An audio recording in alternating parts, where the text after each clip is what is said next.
নমস্কার, কেমন আছেন গো বন্ধুরা? আশা করছি ভালো আছেন, সুস্থ আছেন। আমিও ভালো আছি। আপনাদের সুস্থতা কামনা করে শ্রাবণী রিমিস ব্লগে আপনাদের অনেক অনেক স্বাগত জানাচ্ছি। দেশ বিদেশ যে যেখান থেকে আমার সকল মিষ্টি বন্ধুরা আমার ভিডিও ওয়াচ করছেন বা দেখছেন, আপনাদের জানাই শুভ সকালে শুভ শুভেচ্ছা ভরা ভালোবাসা।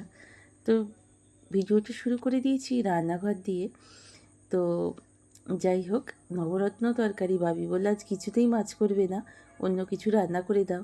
তাই ভাবলাম যে বাচ্চুবাবু আজকে ক্যান্টিনে খেয়ে নেবে, ওর মক্কেলরা আসবেন, তাদের সঙ্গে খাবেন, তাই জন্য ওকে রান্না করে দেওয়া হয়নি। আমি একটু নবরত্ন বানাতে চলে এসেছি। বেগুনটাকে ভেজে নিয়েছি আর একটু গরম জল। কাল রাত্রে জানেন তো প্রচুর শরীরটা খারাপ ছিল, কিছুতেই ঘুমোতে পারছিলাম না, মনে হচ্ছে একটু মাথাটা যন্ত্রণা করছে, ঘাড়টা যন্ত্রণা করছে, গ্যাস হয়ে গেছে খুব। তো একদমই ভালো লাগছে না, তাই ভাবলাম চাটা স্কিপ করলাম, করে টোরে একটু গরম জলে 1 কাপ খেয়ে নিলাম। তো এদিকে নবরত্ন তরকারিটা বেগুনটা ভাজা তুলে নিয়েছি, একটু হিং দিয়ে দিলাম, একটু কালো জিরে দিলাম। ফুলকপি, সয়াবিন, বেগুন, সয়াবিনটাকে একটু জলেতে নুন দিয়ে একটুখানি সিদ্ধ করে নিয়েছিলাম। বেগুন টেগুন সব কিছুই দিয়ে দিয়েছি। এদিকে ভাতের জলটা গরম করতে দিয়ে দিয়েছি। ভাতের জলটা ফুটলে তবে চাল দেবো, যেহেতু বিরিয়ানি চাল দেবো। আর এখানে পাঁপড়টা আর বাদামগুলো ভেজে নিয়েছি। ক্যাপসিকামটা পরে দেবো, ক্যাপসিকামটা যেহেতু তাড়াতাড়ি সিদ্ধ হয়ে যায়, বড্ড ভ্যাদে হয়ে যায় প্রথম থেকে দিলে। আর এইটার শেষে তরকারিটা মোটামুটি আমার সব হয়ে গেছে। গরম মশলা গুঁড়ো টুড়ো মোটামুটি সব দেওয়া হয়ে গেছে।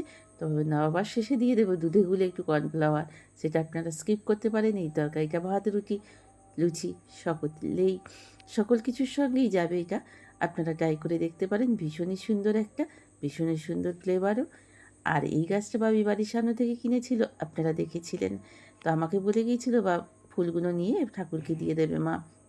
গাছগুলো লেগে গেছে, কেমন সুন্দর দেখুন, ফুল ফুটতে শুরু করে দিয়েছে। বললো মা কুঁড়িগুলো ফুলগুলো কেটে না দিলে গাছটা গ্রোথ হবে না, গাছটার বাড়বে না, এরামই থেকে যাবে, এতটুকুই থেকে যাবে, তাই তুমি কেটে দেবে। কিন্তু আমার ভীষণই মন খারাপ করছিল, তাই ফুলগুলো তুলে সুন্দর দুটো পিক বানিয়ে নিলাম ফেসবুকের জন্য। আর ফুলগুলোকে তুলে নিয়ে গিয়ে ঘরে রেখে দিলাম। ঠাকুরের পায়ে দেওয়া হলো না, কালকে যদি কুঁড়িগুলো ফোটে তখন না হয় আমি দেবো, কিন্তু সেই ততক্ষণ পর্যন্ত ফুলগুলো থাকবে কি না সন্দেহ আছে, ভাবি তুলে ফেলে দেবে কি না। আর এখন সন্ধ্যেবেলায় টিভি দেখতে বসেছি, এই 2টি ঘন্টা আমার নিজের জন্য, 4টে সিরিয়াল দেখি।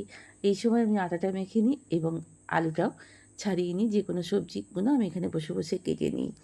আমি যেরকমভাবে সংসারের সব কাজগুলো গুছিয়ে করি, বুদ্ধি করে করি বলেই হয়তো সময়ের মধ্যে সব কাজ আমি করে উঠতে পারি, জানেন তো বন্ধুরা।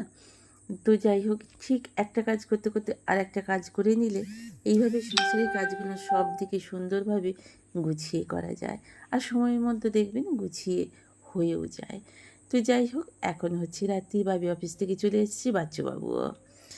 তো যাই হোক, বাবির জন্য 2টো ডিম একসঙ্গে করে দিলাম। আর একটা সন্ধ্যেবেলা আলু গোলমরিচ করে খেয়েছিলাম, কিছুটা রয়ে গেছে। ওই আলু গোলমরিচ যেটা আলুগুলো দিয়েই আমি একটু অন্যরকম রেসিপি বানাবো, সেটা অবশ্য শেয়ার করছি। বাবিকে আগে ডিম ভাজাটা দিই, ততক্ষণ এই ডিমটা এদিকে লো ফ্লেমে হতে থাকুন ভেতরটা পর্যন্ত, তাহলে ভালো হবে, সিদ্ধটা হয়ে যাবে, ভাজা ভাজা হয়ে যাবে।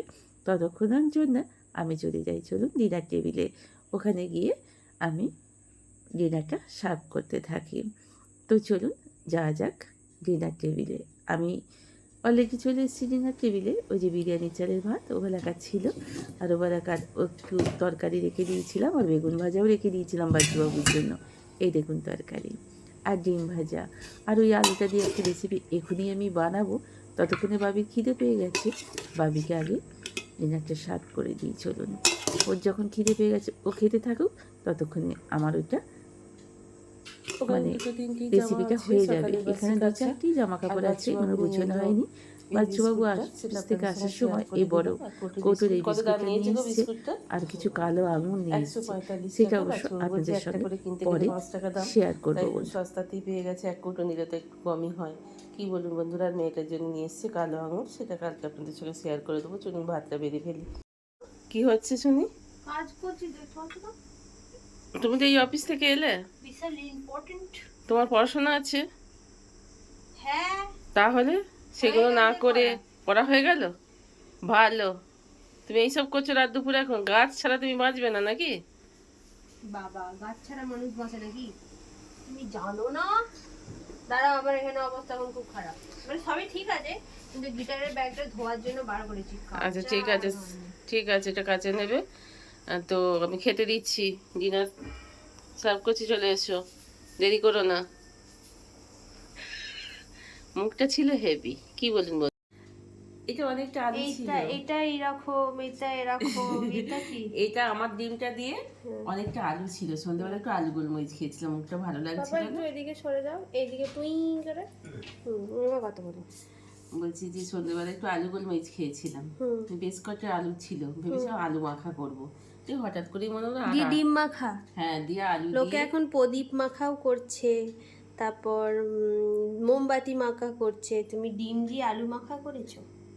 প্রদীপ মাখা, মোমবাতি মাখা। সব হয়, তুমি জানো না? ও, আমাকে একটু জানিয়ে দিও তাহলে। হ্যাঁ, কেন? প্রদীপ প্রদীপ মাখা তুমি খাওনি কোনোদিন? না। 2025-এ হচ্ছে। ও তাহলে 2026-এ এবার দেখবে মানুষ মাখা হবে। তাই হোক। ঠিক আছে, টাটা, গুড নাইট। হুম হুম হুম।